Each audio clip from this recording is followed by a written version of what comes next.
Hello बच्चों, good morning. Good morning बेटा। Good morning to all of you.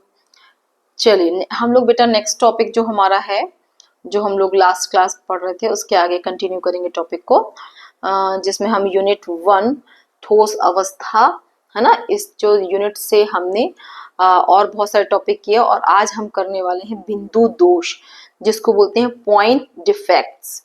ठीक है, तो ठोस में बिंदु दोष क्या होता है ये आज हम जानेंगे, जिसको एक और नाम से जानते हैं ठोस में अपूर्णताएं, अपूर्णता, इम्परफेक्शंस इन सॉलिड, है ना।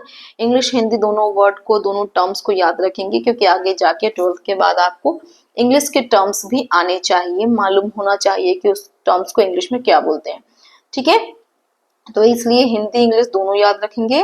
बिंदु दोष, बिंदु मतलब पॉइंट और दोष मतलब डिफेक्ट्स, है ना। डिफेक्ट जैसे बोलते हैं साड़ी में डिफेक्ट है, कपड़े में डिफेक्ट है, या कोई इंस्ट्रूमेंट में डिफेक्ट है, खराबी है, तो ये होता है बिंदु डिफेक्ट, बिंदु दोष या पॉइंट डिफेक्ट।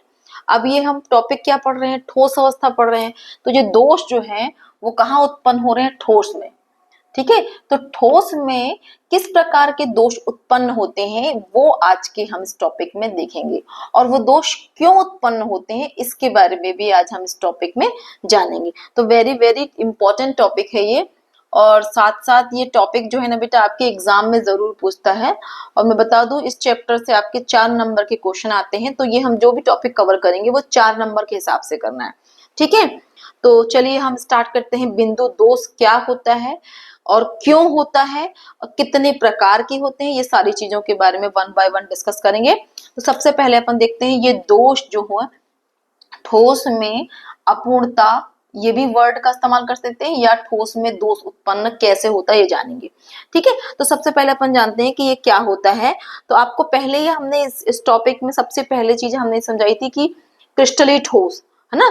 तो ठोस जो वास्तविक ठोस होता है बेटा, उसमें, या जिसको हम क्रिस्टली ठोस बोलते हैं, वास्तविक ठोस मतलब क्रिस्टली ठोस, तो उसमें क्या होता है कि ठोस में उसके अवयवी कण, ठोस में क्या होता है, अवयवी जो कण होते हैं वो किस फॉर्म में होते हैं, नियमित रूप से व्यवस्थित होते हैं ठोस के अंदर। माने ठोस जिस भी अवयवी कण से मिलकर बना होता है वो ठोस के अंदर एक निश्चित क्रम में त्रिविमीय क्षेत्र में व्यवस्थित रहते हैं। ये ऑलरेडी मैं आपको बता दी। जैसे कि हीरा, हीरा किससे मिलकर बना होता है, कार्बन। तो कार्बन क्या है, हीरा का अवयवी कण कहलाया, क्योंकि वो जो हीरा जो है कार्बन से मिलकर बना होता है, इसलिए हीरा का अवयवी कण क्या कहलाएगा, कार्बन कहलाएगा। समझ में आई बात। तो यहाँ पर आपको सिर्फ इतना समझना है कि ठोस में अपूर्णताएं कैसे उत्पन्न हो रही, या किसको बोल रहे हैं ठोस में अपूर्णता या बिंदु दोष। तो क्या कहलाता है कि जब किसी ठोस या क्रिस्टलीय ठोस में उसके अवयवी कण, चाहे वो अवयवी कण चाहे आयन हो, चाहे परमाणु हो, चाहे अणु, ठीक है, अवयवी कण के रूप में क्या क्या हो सकता है, ऑलरेडी हम बता चुके हैं आपको लास्ट प्री क्लासेस में। परमाणु हो सकता है, अणु हो सकता है, अणु हो सकता है, या आयन हो सकता है। ठीक है, तो आपको याद रखना है कि जब दोष उत्पन्न होगा ना बेटा, तो ये ही अणु, परमाणु, आयन जो कि एक निश्चित क्रम में व्यवस्थित थे, वो जब दोष उत्पन्न होगा ठोस में, तो इनके क्रम जो होगा वो डिस्टर्ब हो जाएगा, या वो अपने निश्चित क्रम से, निश्चित जगह से हट जाएंगे। जैसे कि एग्जाम्पल के रूप में यदि आपको समझ में नहीं आ रहा तो मैं बताऊं, ये आपकी क्लासरूम है, और क्लासरूम में यदि बच्चों की चेयर मैंने ऐसे सिस्टमेटिक अरेंज है और यहाँ बच्चे बैठे हुए हैं, तो इसका मतलब क्या हुआ, क्लास में सारी टेबल, कुर्सी, चेयर सिस्टमेटिक जगह पर है। ये एक, इसको हम बोलेंगे जहाँ यहाँ ये कंप्लीट ठोस है।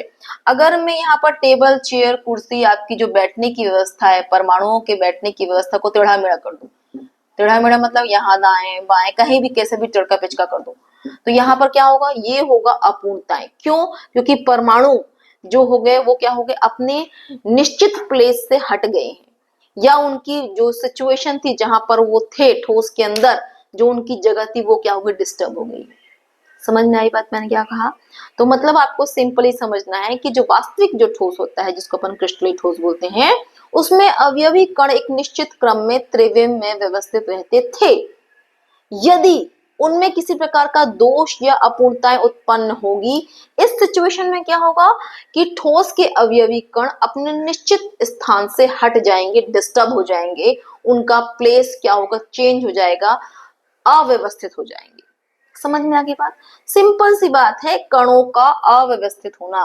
ठोस के अंदर, क्रिस्टली ठोस के अंदर जो उनके अवयवी कण जो कि पहले व्यवस्थित थे, सिस्टमैटिकली अरेंज्ड थे, अगर उनमें दोष उत्पन्न हुआ या अपूर्णताएं उत्पन्न हुई ठोस में, तो वही निश्चित क्रम क्या हो जाएगा, ठोस का डिस्टर्ब हो जाएगा, अनिश्चित हो जाएगा। क्लियर? तो इस प्रकार ठोस के अंदर अवयवी कणों का जो क्रम या जो व्यवस्था है वो डिस्टर्ब यदि हो जाए या वो अपनी जगह से हट जाए या विलुप्त हो जाए, माने ठोस के अवयवी कण क्या हो, जो नियमित स्थान में व्यवस्थित थे, अगर वो अपने नियमित स्थान से हट जाएं, विलुप्त हो जाएं, तो उस ठोस के अंदर क्या उत्पन्न हो जाते हैं, दोष उत्पन्न हो जाते हैं। सपोज यहाँ पर ये ठोस के अंदर ये वाली जगह थी जहां पर आयन व्यवस्थित थे, और यहाँ भी आयन व्यवस्थित थे, बट यहाँ पर ये, इसको मैं सर्कल के फॉर्म में दर्शा देती हूँ। सपोज ये आयन है, ये परमाणुओं की स्थिति है ना, अवयवी कण जो हो ना, ठोस के अंदर अवयवी कण की ये स्थिति है जो मैं गोल गोल बना रही हूँ बेटा, ओके। और यदि किसी कारणवश इसमें से कोई आयन गायब हो जाता है या हट जाता है या उस जगह से रिक्त हो जाता है, तो यहाँ पर क्या होगा, खाली जगह बढ़ जाएगी या कणों की स्थिति क्या होगी, अनिश्चित रहेगी। सिंपल सी बात है, दोष मतलब अवगुण उत्पन्न हो गए, ठोस या ठोस में अपूर्णताएं उत्पन्न होगी। और इसके पीछे कब बोलेंगे ठोस में अपूर्णताएं होगी, जब किसी क्रिस्टल ठोस के अंदर उसके अवयवी कण जो होंगे वो अपने नियमित स्थान से हट जाएं या लुप्त हो जाएं। लुप्त हो जाए माने पूरी तरीके से हट जाएं। हो सकता है वो अपनी उसी क्रिस्टल जालक के अंदर प्लेस चेंज कर लें या दूसरे स्थान में चले जाएं, या पूरे क्रिस्टल जालक से बाहर। जैसे कि ये क्या हुआ, ये विलुप्त हो गया, मतलब यहाँ पर एक आयन था, अब ये आपको नजर नहीं आ रहा क्रिस्टल जालक से, मतलब ये क्रिस्टल जालक से बाहर निकल गया है। और यदि मैं बोलूं कि अगर कोई जगह स्थान मतलब क्रिस्टल जालक के अंदर अपनी पोजीशन को चेंज कर ले रहा है, तो वो भी क्या कहलाएगा, दोष की कैटेगरी में आएगा। समझ में आई बात जो मैंने कहा कि आपको सबसे पहले बिंदु दोष की परिभाषा याद करनी है, पढ़ना, ध्यान में रखना है, ठीक है। तो परिभाषा को एकदम शॉर्ट में बताती हूँ। किसी क्रिस्टल में या किसी क्रिस्टल जालक में परमाणु या आयन के अपने नियमित स्थान से लुप्त हो जाने के कारण जो दोष उत्पन्न होता है उसी को हम बोलते हैं बिंदु दोष, ठीक है। अब आपको यहाँ जानना जरूरी है कि भाई ये हुआ क्यों, दोष आए कहाँ से, किस कारण से आए हैं।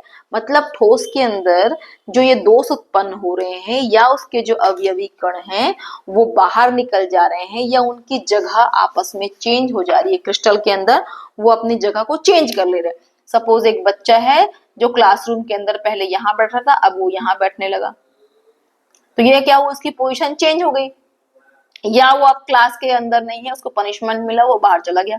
तो यहाँ पर क्या हुआ, अवयवी कण या किसी पार्टिकल्स की जगह चेंज हो रही है या वो विलुप्त हो रहा है। तो वही सिचुएशन आपको याद रखना है, या तो आप क्लास के अंदर ही अपनी जगह चेंज कर रहा है एक बच्चा, अवयवी कण क्लास के अंदर अपनी जगह को एक्सचेंज कर रहा है, या वो क्लास से बाहर चला जा रहा है। बाहर चला जा रहा है मतलब क्लास से लुप्त हो जा रहा है, और जगह चेंज कर रहा है मतलब क्लास के अंदर तो है वो बच्चा, पर उसकी जो प्लेस थी वो प्लेस से वो हट गया। तो यहाँ पर क्लास का बच्चा मतलब अवयवी कण, क्लास किससे मिलकर बनी, स्टूडेंट से मिलकर बनी है ना। तो इसलिए मैं स्टूडेंट को अवयवी कण के रूप में आपको समझा रही हूँ। तो दोनों सिचुएशन में ये दोष की कैटेगरी में आएगा, ओके। चलिए अब अपने को जानना है बेटा कि ये दोष में जो अपूर्ण, एक क्रिस्टल के अंदर ये बिंदु दोष जो उत्पन्न हुए हैं या ठोस में जो अपूर्णताएं उत्पन्न हुई, उसके पीछे कारण क्या है, किस कारण से ऐसा हो रहा है कि अवयवी कण अपनी जगह से हट जा रहे हैं या क्रिस्टल जालक से लुप्त हो जा रहे हैं। उसके पीछे अगर अपन कारण जाने ना बेटा, तो कारण में बेसिकली जो है दो कारण होते हैं, ठीक है। बेसिकली क्या कारण देखेंगे इसमें, बेसिकली हम देखेंगे इसमें दो कारण है, एक तो ताप, टेम्परेचर, ठीक है। ताप जो होता है ये आप देखेंगे कि ताप जैसे बढ़ेगा, है ना, ताप जैसे बढ़ेगा तो आपको मालूम है ताप बढ़ाने से जो क्रिस्टल होगा, जो अवयवी कण होंगे, वो उनमें क्या आएगा, विचलन होगा। विचलन मतलब वो नियमित अपनी जगह से हट जाएंगे। तो विचलन ताप बढ़ाने से, बढ़ाना मतलब मैं ये एरो को अप साइन कर रही हूं, इसका मतलब होता है ताप का बढ़ना, ऊपर मतलब राइज होना, बढ़ना। तो ताप के बढ़ने से क्या होता है, जो अवयवी कण है उसमें विचलन, विचलन आएगा। विचलन मतलब मूवमेंट, अपनी जगह से हट जाने को बोलते हैं विचलन होना, विचलित हो जाना, मतलब जिस ट्रैक में जा रहे थे उस ट्रैक से हट जाना, विचलन। तो ताप बढ़ने से अवयवी कणों के मध्य में क्या होता है, विचलन होता है, मतलब वो अपनी जगह से हट जा रहे हैं। जो नियमित क्रम में व्यवस्थित थे वो व्यवस्थित ना होकर अव्यवस्थित हो जाए, तो पहला कारण बनता है ताप। तो बिंदु दोष के पीछे कारण क्या है, ताप। ठीक है, एक पॉइंट और यहाँ पर याद रखना है कि जो 0 केल्विन जो ताप होता है बेटा, 0 ओके नहीं लिखा हुआ भाई, ये ओके नहीं लिखा हुआ है ना, ध्यान देंगे, बोलेंगे आप मैडम ये ओके क्या लिखा हुआ, ये ओ मतलब 0 और ये के मतलब केल्विन। तो 0 केल्विन ताप पर, 0 केल्विन ताप पर किसी क्रिस्टल के अंदर किसी प्रकार की अपूर्णताएं नहीं होती हैं, और इस केल्विन पर किसी क्रिस्टल को हम बोलते हैं आदर्श क्रिस्टल। ये कभी कभी एग्जाम में पूछता है कि आदर्श क्रिस्टल क्या होते हैं और कितने टेम्परेचर में प्राप्त होंगे। तो आदर्श जो क्रिस्टल होते हैं ना बेटा, एक्चुअली में आदर्श वर्ड इसलिए इस्तेमाल किया गया है क्योंकि उनके अंदर किसी प्रकार के दोष उत्पन्न नहीं है, या दोष उत्पन्न नहीं हो सकते। तो ऐसा क्रिस्टल जिसमें किसी प्रकार का दोष नहीं हो उसको आदर्श क्रिस्टल बोलते हैं। और ये कब प्राप्त होगा, जब 0 केल्विन ताप वाली कंडीशन होगी, तभी आपको आदर्श क्रिस्टल प्राप्त होगा। क्यों, क्योंकि मैंने अभी बताया कि ताप बढ़ाने से विचलन बढ़ता है, अवयवी कणों, क्रिस्टल के अंदर जो अवयवी कण है ना उनमें मूवमेंट बढ़ता है, गति बढ़ती है, और उसी कारण से ये क्या होते हैं, दोष उत्पन्न होते हैं। समझ में आया पॉइंट, सिर्फ 2 ही पॉइंट समझना है कि ताप जो है विचलन का महत्वपूर्ण रीजन है, कारण है। ताप के कारण अणु परमाणु आयन में गति उत्पन्न होती है, इसलिए वो अपनी जगह से हट जाते हैं। क्लियर। उसी प्रकार अशुद्धि, सेकंड पॉइंट देखेंगे। पहला पॉइंट मैंने बताया ताप, और दूसरा पॉइंट देखेंगे अशुद्धि की उपस्थिति। जो अशुद्धि की उपस्थिति है, मतलब कभी कभी क्या होता है, इम्प्यूरिटीज, इम्प्यूरिटीज माने अशुद्धियां। ठीक है, तो अशुद्धियां मतलब क्या होगा, अशुद्धियों, जैसे कोई शुद्ध क्रिस्टल है या कोई शुद्ध ठोस पदार्थ है, यदि हम उसमें कुछ मिलावट करें या मिलावट के रूप में कुछ पदार्थ मिलाएं, तो क्या होगा, उससे भी क्रिस्टल के अंदर जो व्यवस्था थी वो डिस्टर्ब हो जाएगी, या बोल सकते हैं क्रिस्टल के अंदर जो क्रमबद्ध व्यवस्था थी वो अव्यवस्थित हो जाएगी। क्यों हुई, क्योंकि अशुद्धियों की उपस्थिति, मतलब हम शुद्ध पदार्थ में अशुद्ध पदार्थ को जब हम मिलाएंगे तो वो क्या करेंगे, शुद्ध पदार्थ के स्थान को डिस्टर्ब करेंगे। जैसे जैसे यहाँ पर आगे ये सपोज ये 12th क्लास के बच्चे बैठे हुए हैं, तो इनकी स्थिति ये है, यहाँ बेंच लगी हुई है, 12th क्लास के बच्चे बैठे हैं। अब यहाँ पर मैं और दूसरे बोली चलिए बच्चे, अब 11th क्लास के बच्चों को भी यहाँ बैठाने के लिए लेके आई इसी आपकी क्लास में, तो क्या होगा, आपको जगह खसकना पड़ेगा, उनको प्लेस देना पड़ेगा। तो इसी प्रकार से तो आपका क्या होगी, आपकी जो निश्चित क्रम था, ये व्यवस्था थी, वो थोड़ा डिस्टर्ब हुई, क्योंकि आप जगह दोगे, खसकोगे, कोई यहाँ बैठेगा कोई वहां बैठेगा, तो क्या हुआ, डिस्टर्बेंस हुआ। वैसे ही भी अशुद्धियों में भी होता है कि शुद्ध पदार्थ में यदि किसी दूसरे पदार्थ को मिलाया जाए तो भी वहां पर क्या होते हैं, दोष उत्पन्न होते हैं। समझ में आई बात। तो एकदम सिंपल शब्दों में समझा रही हूँ कि यदि एक प्योर पदार्थ में किसी दूसरे पदार्थ का मिक्स किया जाए तो वो भी ठोस में अपूर्णताओं का कारण बनते हैं, या उसको बिंदु दोष के रूप में हम जान सकते हैं। क्लियर है। तो बिंदु दोष के 2 कारण, बिंदु दोष मतलब सिंपल, ठोस के अंदर जो अवयवी कण की निश्चित व्यवस्था थी वो क्या होना, उनका डिस्टर्ब हो जाना, जो क्या कहलाता है, उनकी व्यवस्था जो नियमित व्यवस्था है उसका अव्यवस्थित हो जाना ही बिंदु दोष कहलाता है। ये ठोस में अपूर्णताएं, कारण 2 कारण होते हैं, एक तो ताप में वृद्धि के कारण दोष बढ़ते हैं, ताप को बढ़ाओगे तो ठोस में जो अपूर्णताएं हैं वो भी बढ़ेंगी या बिंदु दोष भी बढ़ेगा। साथ में अशुद्धियों की उपस्थिति के कारण भी क्या होते हैं, बिंदु दोष बढ़ जाते हैं। समझ में आई बात। तो ये हुआ मैंने अभी जो समझाया वो क्या समझाया आपको, बिंदु दोष क्या होते हैं और उनके पीछे, बिंदु दोष या ठोसों में अपूर्णताओं के पीछे क्या कारण हैं जिनके कारण उनमें बिंदु दोष उत्पन्न होते हैं। ठीक है, समझ में आया सबको। तो तो ये वेरी वेरी इंपॉर्टेंट पॉइंट था जो कि मैंने आपको समझाया अभी। अब अपन देखेंगे बेटा नेक्स्ट में देखेंगे, यहाँ तक समझ में आया सबको ना? यस। अब ये बिंदु दोष हो गया। अब आपके एग्जाम में देखेंगे अपन, सबको क्लियर समझ में आया ना बेटा? देखिए जितना मैंने पोर्शन समझाया, मैंने 100% एफर्ट दिया है आपको समझाने के लिए, और सिंपलेस्ट लैंग्वेज का इस्तेमाल भी किया है आपको समझाने के लिए। एक हर बात भी यदि आप मन ला समझ में नहीं आई तो आप मन कमेंट बॉक्स में कमेंट करू कि कौन सा पॉइंट आप ला समझ में नहीं आई से। ठीक है, समझ में आ गई ना बात? तो आपको क्या करना है, एक बार घर जाके समझिए, है ना? और जिस पॉइंट पे आपको प्रॉब्लम आती है तो बिल्कुल कमेंट सेक्शन में कमेंट कीजिए, और ताकि मुझे भी समझ में आए कि कहाँ आपको समझ में नहीं आया है। और यदि समझ में आ गया है तो बिल्कुल वीडियो देखकर शांत ना बैठने का कारण की बजाय आप एक बार यस मैडम समझ में आ गया ये वाला आप जो है कमेंट करके लिख सकते हैं। ओके, ताकि मुझे समझ में आए कि यस जितने लोग देख रहे हैं उनको वीडियो समझ में आ रहा है, या कुछ इम्प्रूवमेंट की गुंजाइश होगी तो मैं करूंगी यदि आपको समझ में नहीं आएगा तो। ठीक है, चलिए, आई थिंक मैंने पूरा प्रयास किया है और आपको समझ में आया होगा, और मैं वही टॉपिक कवर कर रही हूँ जो आपके एनुअल एग्जाम में बिल्कुल आते ही है। तो यहाँ पर बिंदु दोष जो होते हैं ना, कई प्रकार के बिंदु दोष होते हैं, और उसमें बेसिकली जो एग्जाम में आता है ना बेटा, वो बिंदु दोष को ही मैं आपको एक्सप्लेन करूंगी। ठीक है, समझ में आया? तो ये जो है बिंदु दोष की जो मैंने बताया, इसको आप देखेंगे। देन आगे देखते हैं बिंदु दोष के प्रकार। ठीक है, बिंदु दोष के प्रकार अपन देखेंगे। तो बिंदु दोष क्या होते हैं, वो कितने प्रकार के होते हैं, ठीक है, और उनमें क्या अंतर होता है, ये सारी चीजें भी आपके एग्जाम में आते हैं। तो इसको अपन नेक्स्ट क्लास में देखेंगे।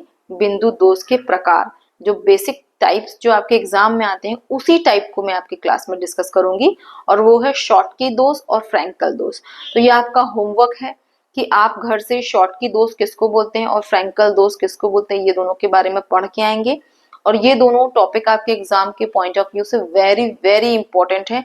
कभी कभी इन दोनों के बीच अंतर भी पूछता है, और कभी कभी सेपरेट भी पूछता है कि बिंदु दोष को समझाइए या फ्रैंकल दोष क्या होते हैं इसको समझाइए। तो नेक्स्ट क्लास में अपन इसी के बारे में डिस्कस करेंगे।